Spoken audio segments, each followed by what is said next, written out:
오늘 우리에게 주신 하나님의 말씀은 신약성경 누가복음 17장 11절부터 19절까지 말씀입니다. 허락하신 말씀을 봉독하겠습니다. 예수께서 예루살렘으로 가실 때 사마리아와 갈릴리 사이로 지나가시다가 한 마을에 들어가시니 나병 환자 10명이 예수를 만나 멀리 서서 소리를 높여 이르되 예수 선생님이여 우리를 불쌍히 여기소서 하거늘 보시고 이르시되 가서 제사장들에게 너희 몸을 보이라 하셨더니 그들이 가다가 깨끗함을 받은지라. 그 중에 한 사람이 자기가 나은 것을 보고 큰 소리로 하나님께 영광을 돌리며 돌아와 예수의 발 아래에 엎드려 감사하니 그는 사마리아 사람이라. 예수께서 대답하여 이르시되 10사람이 다 깨끗함을 받지 아니하였느냐? 그 9은 어디 있느냐? 이 이방인 외에 하나님께 영광을 돌리러 돌아온 자가 없느냐 하시고 그에게 이르시되 일어나 가라 내 믿음이 너를 구원하였느니라 하시더라. 아멘.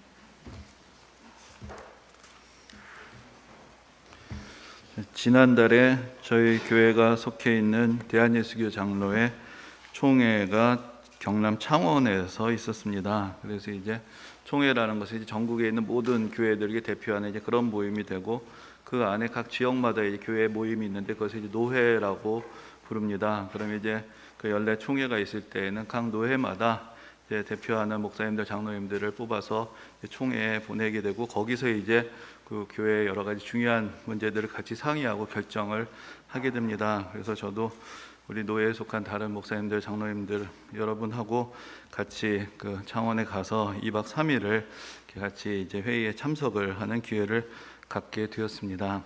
근데 이제 그게 회의도 회의지만 또 그렇게 모처럼 목사님들, 장로님들하고 같이 먹고 자고 하면서 또 이제 교제할 수 있는 시간들도 좀 더 갖게 되는 기회도 되었습니다. 그런데 이제 마지막 날, 셋째 날 아침에 이제 식사를 할 때 그래서 목사님도 몇 분이 모여서 이제 같이 식사를 하게 되었는데 마침 그 자리에 있었던 분들이 대개 이제 원래 학부 때부터 신학을 하셨던 분들이 되셔서 그랬는지 어떻게 얘기를 하다 보니까 저한테 제가 어떻게 신학을 하게 되었는지 하는 그런 질문을 받게 되었습니다. 그래서 뭐 여차저차해서 저차저차 하게 됐다 뭐 그런 이야기를 하게 됐죠. 근데 사실 목사들끼리는 그런 질문 원래 잘 안 합니다. 뭐 다들 자기 사연이 있는데 누가 유난 떨고 얘기를 할 이유도 없는 것이고 뭐 다 저마다의 어떤 간증과 이야기들이 있는 분들인데 그래서 사실은 뭐 그 관례나 예의상 이야기한다면 그냥 다 하나님의 은혜지하고 넘어갔어야 되는데 그날 왜 이렇게 급발진을 했는지 뭐 그냥 흥분을 해가지고 이렇게 됐었고 저렇게 됐었고 근데 나중에 생각해 보니까 좀 부끄럽다, 좀 민망하다라는 그런 생각이 좀 들게 되었습니다. 근데 또 바로 며칠 전에 그 예전에 중고등부 시절에 같이 교회 다니던 그런 친구들이 이렇게 몇 명이 모이게 됐습니다. 그런데 그 중에 한 2명은 정말로 한 20년도 더 만나지 못했던 그런 친구들이 있었고 그래서 이제 그동안 또 있었던 일들을 업데이트를 하면서 얘기를 하게 됐는데 그 걔네들로서는 제일 궁금한 게 야 그런데 넌 어쩌다가 목사가 됐냐? 이런 이야기가 또 되는 것이죠. 그래서 또 2차 저차해서 여차저차 했다 또 그런 얘기들을 이렇게 또 다시 하는 기회들을 이렇게 갖게 되었습니다. 근데 사실 목사로서 그런 질문들이 낯설지는 않습니다. 또 게다가 뭐 여러분들 아시는 대로 제가 처음부터 신학교를 간 게 아니고 일반 대학을 갔고 뭐 직장 생활도 잠깐 하다가 갑자기 이제 인생의 진로를 바꾸게 된 것이기 때문에 또 어떤 특별한 일이 있었느냐 뭐 여러 가지 이유에서 그런 질문들을 받게 되곤 합니다. 근데 그런 질문들을 받고 또 대답을 하면서 또 지난 이야기들을 하게 될 때마다 내 인생에 정말 내 인생의 방향을 전환할 만한 어떤 특별한 일들이 있었고 그래서 지금 이 자리에 오게 됐구나 그것을 다시 한번 생각해 보게 됩니다. 하지만 또한 그러면서 한편으로는 그때 받았던 은혜 또 그때 있었던 결단이 또 자꾸 잊혀지는구나 라는 것도 깨닫게 됩니다. 어떤 특별한 선택을 하게 됐을 때는 특별한 은혜가 있었던 것이죠. 특별한 은혜도 있었고 특별한 감사도 있었으니까 뭔가 좀 특별한 선택을 하게 된 것인데 사실 시간이 지나다 보면 그 특별함이란 것은 다 반복되는 일상 속에서 묻혀버리게 됩니다. 그러다 보면은 뭐 이렇게 매일 사역의 현장에 있으면서도 종종 내가 왜 여기 있지? 지금 나는 어디로 가고 있지? 하는 방향 감각을 잃어버리는 그런 순간들이 찾아오곤 합니다. 그래서 때로 그런 질문들을 받을 때 좀 정신을 차리게 되고 내가 지금 어디서 와서 어디로 가고 있는 인생이구나 내 인생의 방향 또 여정이 지금 어떤 것이구나 그것을 다시 한번 생각해 보게 되는 것입니다. 오늘 본문은 이제 예수님의 치유의 이적에 대한 이야기입니다. 그런데 오늘 본문의 첫 구절에서 지금 예수님께서 예루살렘을 향하여 가신다라는 것을 다시 우리에게 상기시켜 줍니다. 그래서 11절을 보면은 예수께서 예루살렘으로 가실 때라는 그런 말을 다시 들려주면서 예수님의 이적의 이야기를 또 시작을 하게 됩니다. 근데 우리가 복음서마다 다 비슷한 내용들이 있는 것 같지만 또 각기 또한 차이들이 있는데, 전에도 말씀을 드렸지만 누가복음에서 좀 두드러지는 차이라는 것은 이제 갈릴리에서 주로 예수님께서 사역을 하시다가 이제 때가 되어서 기약이 되었을 때 예루살렘을 향해서 올라가셨던 그 여정을 상당히 상세하게 전하고 있다는 것입니다. 그래서 누가복음이 모두 24장까지 있는데 그 중에 9장에서부터 19장까지 10장 이상의 내용이 예수님께서 예루살렘으로 올라가셨던 그 여정에 대한 기록으로 이루어져 있습니다. 그런데 이 예루살렘으로 향하신다는 것을 강조하는 이유가 뭘까요? 예루살렘은 어떤 곳이었습니까? 예수님께서는 예루살렘에 도착하셔서 거기서 체포되시고 거기서 고난을 당하시고 십자가에 달려서 돌아가시게 됩니다. 그러니까 누가는 예수님이 이적도 행하셨고 많은 사람들에게 인기도 많으셨고 많은 사람들을 놀라게 하셨고 막 그런 대단한 분이셨지만, 그러나 예수님의 사역의 초점이 바로 십자가에 있었다는 것, 그것을 우리에게 깨우쳐 주는 것입니다. 그리고 그 예수님의 여정, 또 그 사이에 만났던 사람들, 예수님을 따르던 사람들의 이야기들을 들려주면서 우리도 십자가를 향해 가셨던 그 예수님의 발걸음을 따라가는 그런 믿음의 길을 가야 한다는 것을 또 우리에게 깨우쳐 주고 있습니다. 우리가 성경을 읽을 때 때로는 우리 편의대로 또 우리 중심적으로 성경을 읽곤 합니다. 그래서 내가 지금 예수님을 따라야 하는 것인지 예수님이 나를 따라야 하는 것인지 그것을 헛갈려 하는 경우들도 있습니다. 나의 문제가 사실은 내가 하나님의 부르심에 바로 응답하지 못하는 것이 문제인데, 마치 내가 원하는 것에 하나님이 따라오시지 않는 것, 내가 하나님께서 나의 요구에 제대로 응답하시지 않는 것이 문제인 것처럼 그렇게 착각을 하고 그렇게 헷갈려 하면서 그러면서 성경을 읽고 그렇게 신앙생활을 할 수가 있는 것입니다. 오늘 본문에서 예수님께서 예루살렘을 향하여 가시는 길에 원래 예수님께서 갈릴리에서 출발하셔서 이제 유대 땅으로 가게 되시는데 그 사이 이제 사마리아라는 지역이 있습니다. 그래서 이제 갈릴리와 사마리아의 경계 지역을 지나가시게 되는데 그곳을 지나가셨던 때의 이야기를 들려주고 있습니다. 그런데 거기에 이제 한 마을이 있었다는 것이죠. 근데 그 마을을 지나가시는데 그 마을에 10명의 나병 환자들, 우리가 오늘날 한센시 병이라고 하는 이제 그 병을 앓던 환자들이 있었습니다. 근데 아마도 그래서 성경에 자세한 설명들이 있지는 않지만 그 마을 아니면 그 마을의 인근에 그런 같은 병을 앓는 사람들이 모여서 살고 있었던 것이 아닌가라는 그런 생각을 하게 되는 것이죠. 그 당시에 이제 나병 환자라는 사람들은 여러 가지로 부정한 존재로 여겼고, 그래서 일상생활로부터 격리가 되고 그래서 가족들하고도 떨어져서 살아가야 되는 이제 그런 상황이었습니다. 그래서 사실 오늘날에도 그 예전에 보면은 소록도 같은 곳에 이제 그런 그 나환자들이 모여서 이제 공동체를 이루고 살았던 이제 그런 이야기들을 우리가 듣게 되는데, 그 당시에도 나환자들은 자기의 어떤 가족들로부터 떨어져 나와서 그들만의 그 공동체를 작게 이루면서 그렇게 모여서 살고 있었던 그런 상황이었을 것입니다. 근데 이제 그들이 예수님께서 지나가신다는 이야기를 듣게 됩니다. 그래서 이제 오늘 본문의 말씀에서 보면은 멀리 서서 예수님께 불쌍히 여겨주시기를 간청하는 그런 모습을 봅니다. 그들이 차마 예수님께 다가갈 수가 없었던 것이죠. 다른 병을 앓는 사람들이 예수님께 다가와서 엎드리고 예수님께 나와서 고쳐달라고 그렇게 말씀을 드릴 수 있었지만, 나병을 앓는 사람들로서는 그렇게 자기들이 다가갈 수 없다는 것을 알고 있고 그것이 예수님께 큰 폐가 될 수 있다는 것을 알았기 때문에 멀찍이 서서 예수님께 감히 다가가지도 못하고 그러면서 목청을 높여서 큰 소리로 예수님께 불쌍히 여겨달라고 그렇게 외쳤던 것입니다. 근데 예수님께서 그 외치는 소리를 들으십니다. 근데 그러시면서 이렇게 말씀하십니다. 가서 제사장들에게 너희 몸을 보이라 라고 그렇게 말씀하셨습니다. 그런데 이런 나병 환자들이 제사장들을 만나게 되는 경우는 이런 것입니다. 그 병이 혹여나 치유가 되었을 때 그것을 확인시켜 주어서 자기들을 일상생활로 갈 수 있도록 허락해 주는 권한이 제사장에게 있었기 때문입니다. 그러니까 그 당시에 이제 그러한 질병을 앓는 사람들은 부정한 존재다. 이것이 어떤 위생상의 문제뿐만 아니라 종교적으로도 부정한 존재다라는, 그래서 하나님의 백성의 공동체에 들어갈 수 없다라는 그러한 또 그 낙인이 찍히는 그런 일들이었기 때문에 그들이 다시 신앙의 공동체로 돌아가고 그들이 다시 가족들에게 돌아가려면 제사장이 그들이 이제 하나님의 은혜를 입어서 이 병으로부터 벗어났다, 그것을 확인시켜 주어야 그 사람들이 그들의 원래 살던 곳으로 돌아갈 수가 있었던 것입니다. 그래서 이제 예수님께서 제사장에게 너희 몸을 보이라라는 말씀은 사실은 거기 치유에 대한 말씀이 들어있는 것이죠.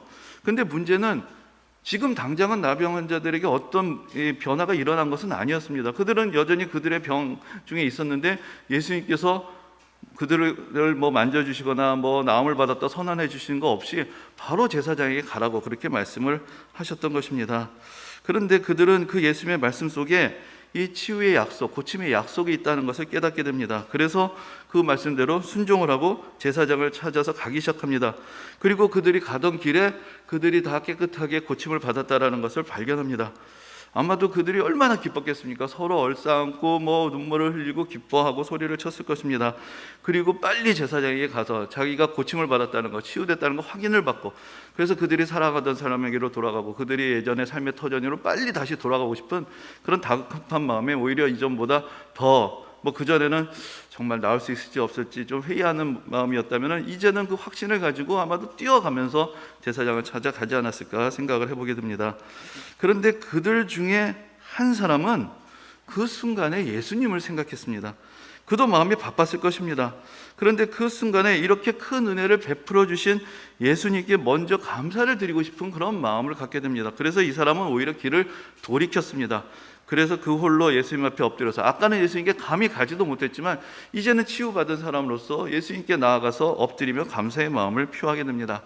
그런데 성경은 그 사람이 사마리아 사람이었다라고 그렇게 전해주고 있습니다. 여러분들 다 잘 아시겠지만은 이 사마리아라는 지역은 그 구약 시대로 가면은 이제 북이스라엘이라는 그 갈라졌던 한 나라가 있었던 곳인데, 역사적인 격변을 겪으면서 그 지역의 주민들이 다 다른 지역으로 또 끌려가고 또 다른 지역의 사람들이 오고 이렇게 섞여 살면서 민족적으로도 순수성을 잃어버렸던 곳이고, 그러면서 그들의 신앙도 사실은 다른 유대인들과는 다른 길을 걷게 되었던 그런 사람들이었습니다. 그래서 유대인들 보기에는 이방인들이랑 같은 사람들이었고 매우 부정한 사람으로 취급을 받았습니다. 그래서 사실은 유대인들과 이 사마리아 사람들이 같은 마을에서 같이 어울려 사는 일이란 건 없었습니다. 근데 그들이 사실은 다 그 부정한 존재가 되고 보니까 그 더 가릴 이유가 없었던 것이죠. 그래서 그동안 서로 그들이 의지하고 그래도 같이 공동체를 이루고 살았던 것입니다.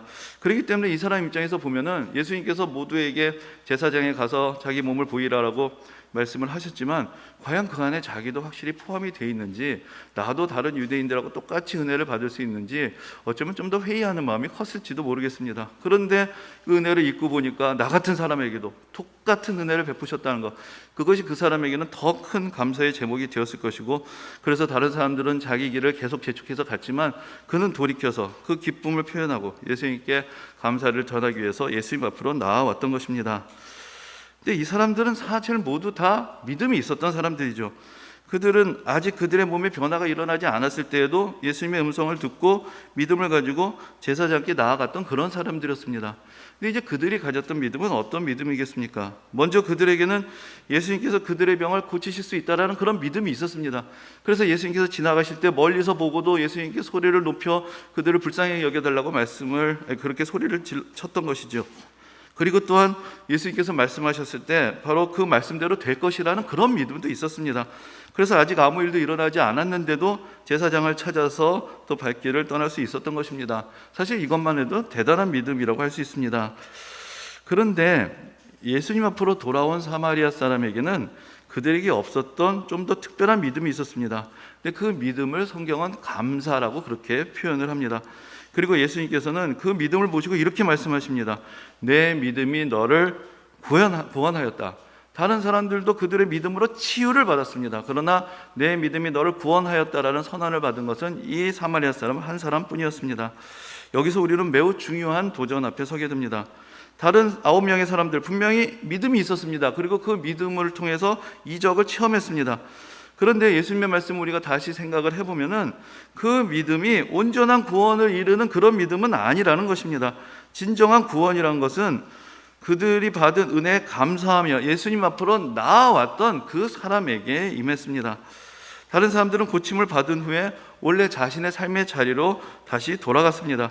그들에게 있어서 믿음의 의미, 치유의 의미라는 것은 내가 가고자 하는 곳, 내가 있고자 하는 곳에 가게 해주는 데에 있었던 것입니다. 그러나 그들의 삶의 여정을 바꾸기까지, 그래서 궁극적으로 하나님을 향하는 인생으로, 예수 그리스도를 따르는 인생으로 바꿔줄 수 있는 그런 믿음은 아니었던 것입니다. 어쩌면 우리의 믿음도 딱 거기까지가 아닌가라는 그런 생각을 해보게 됩니다.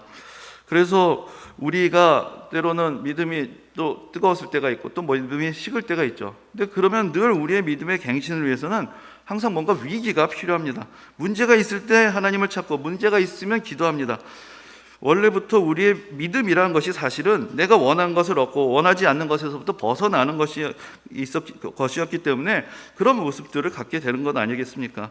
그렇기 때문에 사실 우리가 때로는 간절했다가 식었다 하는 그런 믿음의 어떤 쳇바퀴를 보게 되지만 사실 그것에는 일관성이 있습니다. 이랬다 저랬다 하는 것이 아니라 우리는 늘 한결같이 우리가 추구해왔던 삶이란 것은 내가 살아가던 삶, 내가 누리던 삶을 회복하는 것이고 내가 원하는 것을 성취하는 그 방향으로 사실 우리는 계속해서 가고 있었던 것입니다. 그런데 오늘 본문에서 말씀하시는 믿음은 좀 다른 믿음입니다. 내가 가고자 하는 것을 내 인생의 목표로 삼는 것이 아니라 돌이켜서 예수 그리스도를 향하여 방향을 돌리는 그런 믿음에 대해서 말씀하고 있기 때문입니다. 예수님을 바라보고 예수님 앞으로 나오고 예수님을 우리 인생의 표대로 삼고 예수님과 동행하는 데 이르는 그런 삶을 우리에게 깨우쳐주고 있습니다. 이런 삶의 모습이 성경에서 말하는 구원의 궁극적인 모습이며 목표가 되는 것입니다. 병을 낫게 되는 것, 그것도 질병으로부터의 구원입니다. 삶의 경제적인 문제가 해결되는 것, 그것도 경제적인 고통으로부터의 구원입니다. 마음의 상처가 치유받는 것, 그것도 우리 삶을 억누르던 고통에서부터 벗어나 자유함을 얻고 구원을 얻는 것입니다. 그러나 궁극적으로 구원은 어디에 있습니까? 예수님 앞으로 나오는 것, 예수님과 관계를 맺는 것. 이제 내 인생이 다른 어느 곳을 향하는 것이 아니라 이렇게 나의 질병을 고쳐주시고 나의 인생의 문제를 해결해 주시고 나를 사랑하시는 그분을 나도 사랑하게 되고 그분을 향해서 나아가게 되는 것, 그래서 예수님을 따르게 되는 것, 그것이 바로 구원에 이르는 믿음이 되는 것입니다. 예수님의 제자들은 어땠습니까? 예수님의 제자들도 이적을 경험했습니다. 특히 이제 우리가 성경에서 눈여겨보게 되는 사건이 있는데 예수님의 제자들 중에서 베드로, 안드레, 야고보, 요한 이런 사람들 원래 고기 잡는 어부였습니다. 그 사람들 열심히 고기를 잡고 살았습니다. 근데 어느 날 밤새 수고를 해서 고기를 잡으려 했는데도 한 마리도 잡지 못하고 그래서 허탈한 마음으로 이제 하루 일상을 정리하고 있을 때 그때 예수님을 만나게 됩니다. 그리고 예수님께서 그들에게 다시 나가서 그물을 내리라고 말씀하실 때 그 말씀에 순종하면서 그물을 내렸고 거기서 엄청난 양의 고기를 잡게 되어서 그런 어떤 배에 고기가 가득한 그런 만선의 기쁨을 누리게 되었습니다. 자, 이제 그들 앞에는 그물을 가득 메운 물고기가 있습니다. 그것을 보면서 그들이 무엇을 생각했습니까? 이 물고기를 통해서 앞으로 그들이 얻게 될 경제적인 수익을 생각하지 않았습니다. 이 그물에 물고기를 가득하게 하신 분이 누구신가? 그것을 바라보게 됩니다. 그러면서 그들의 삶을 충만하게 채우는 것은 저 그물을 가득한 채운 물고기가 아니라 바로 예수님이시구나. 그것을 깨닫게 되었을 때 그들은 그물을 버려두고 배를 버려두고 그 만선의 기쁨을 보면서도 다시 물고기를 쫓아가지 아니하고 이제 예수 그리스도를 따르는 삶으로 전환하게 되었던 것, 그것을 성경은 우리에게 보여주고 있습니다. 예수님께서 이렇게 10명의 그 환자들을 고쳐주셨는데 그 중에서 한 사람이 예수님 앞으로 돌아왔을 때 예수님께서 그 사람을 오시면서 이렇게 말씀하십니다. 10사람이 다 깨끗함을 받지 아니하였느냐? 그 9은 어디 있느냐라고 그렇게 말씀을 하셨습니다. 은혜는 다 같이 받았는데 왜 감사하는 사람은 많지 않은 것인지 예수님께서는 이 말씀을 통해서 오늘 우리에게도 질문을 던지십니다. 우리는 공고한 상황 가운데서 은혜를 구할 때 참으로 내가 은혜받기에 부족한 사람이란 것을 깨닫고 하나님의 도우심을 구하면서 간절한 마음을 갖게 됩니다. 그런데 우리가 은혜를 받게 되고 문제가 해결이 되게 되면은 어느 순간 이 모든 것들을 당연하게 여기기 시작합니다. 언제부터인지 나도 이 정도는 받을 자격이 있는 것처럼 생각을 하고 그러면서 은혜의 감격도 사라지고 감사한 마음도 사라지게 되고 그러면서 은혜의 능력도 우리 가운데 다시는 나타나지 않게 되는 것입니다. 여러분들 다 들어보셨겠지만 윤형방황이라는 그런 말이 있습니다. 윤형이라는 게 바퀴 모양이라는 것을 말하는 것인데 바퀴 모양으로 원형을 그리면서 방황하게 된다는 이제 그런 이야기입니다. 예전에 여러분들 한 번쯤 그런 일들을 해보셨을 수도 있는데 눈을 가리고 걸어가면 어떻게 됩니까? 나는 곧바로 가고 있는 것 같은데 이제 한쪽으로 좀 치우치게 되는 것을 봅니다. 사람이 한 20m 정도 앞으로 가면은 4m 정도가 목표에서 벗어나게 된다고 합니다. 그런 일이 사실 사람의 몸이 대칭을 이루는 것 같지만 그 안에 장기나 이런 것들 보면 완전히 대칭을 이루고 있는 것이 아니기 때문에 우리가 몸의 감각만을 의지하고 가면 이제 한쪽으로 치우치게 된다는 것이죠. 그래서 이제 꼭 그것이 이렇게 눈을 가렸을 때뿐만 아니고 눈을 뜨고 있을 때에도 사막과 같이 뭔가 이게 동서남북을 이제 분간할 수 있는 그런 지표가 없을 때 또 그런 일들이 일어날 수가 있고, 이제 앞이 잘 보이지 않고 좌우가 분간하기 어려운 그런 상황 속에서도 이제 그런 일들이 일어나곤 한다고 합니다. 그래서 한 번은 어떤 사람이 알프스에서 조난을 당했는데, 그래서 그 사람이 이 구조 요청을 하고 사람들을 찾기 위해서 무려 13일 동안 매일을 12시간을 걸었다고 합니다. 그래서 자기 생각에는 자기가 조난받았던 곳에서 상당히 멀리 떨어져서 이제 사람들에게 가까이 갔다고, 마을로 가까이 갔다고 생각을 했는데, 그가 발견된 곳이 어디였느냐? 처음에 조난당한 데서 불과 6km 떨어진 데서 그 사람이 발견이 됐다는 것입니다. 13일 동안 매일 12시간 동안, 여러분들 우리가 1시간에 4km를 걷는다고 보통 얘기를 하는데, 그렇게 많이 걸었는데 사실은 같은 자리를 뱅뱅 맴돌고 있었다. 이제 그런 일이 벌어졌던 것입니다. 우리가 생각하는 나는 지금 앞으로 전진한 인생이라고 생각할 수 있습니다. 나는 계속해서 앞으로 나아간다고 생각하고 있지만, 우리가 정말로 바른 표대를 가지고 그 표대를 향해서 우리 인생을 점검하면서 살아가지 않고 단지 열심히 걸어가기만 한다면, 아무리 열심히 가고 있어도 결국은 제자리를 맴돌 수 있다라는 것을 우리에게 깨우쳐주는 그런 이야기가 됩니다. 내 몸의 감각, 내 삶의 경험만을 의지하면서 나아가게 되면 결국은 내 발걸음을 내가 따라가게 되고, 내가 걷던 길을 또 걷게 되고, 그러면서 가는 길을 가게 되고, 그러다 보면은 가야 할 길을 가지 못하고 결국은 다시 맴돌며 길을 잃게 될 수도 있는 것입니다. 우리는 늘 눈앞에서 벌어지는 일들에 끌려다니면서 살기 쉽습니다. 하지만 때로는 좀 더 멀리 바라봐야 합니다. 우리 인생이 지금 어디로 가는 길인가? 우리 인생이 지금 어떤 은혜의 역사들이 일어나고 있는가? 우리 인생을 누가 주관하시는 것인가? 그 가운데서 내가 어디로 가야 되는가? 그 목표를 끊임없이 확인하지 않으면 아무리 열심히 살아도 결국은 쳇바퀴 도는 인생에서 벗어날 수가 없다라는 것. 우리 삶의 진정한 변화가 일어나기 위해서는 그 한 걸음 한 걸음이 온전한 방향을 향해서 나아가야 한다라는 것을 우리에게 깨우쳐 줍니다.